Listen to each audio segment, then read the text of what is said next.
It's been 2 years today since my sister passed away, and I wanted to share a little video. It's a little excerpt from her book, The Diary of Nalie. I shared it on her page, but I wanted to share it to you, my followers, so that you can really hear the true essence of self-love. I talk about it all the time, but Nalie's perspective on self-love was like no other. She was like no other.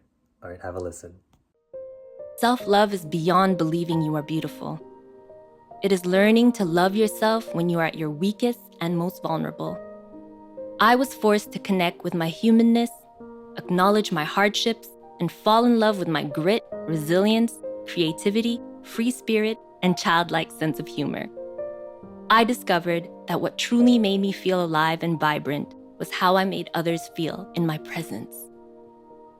I learned that you will only see the beauty in the outer world when you begin to see beauty within yourself.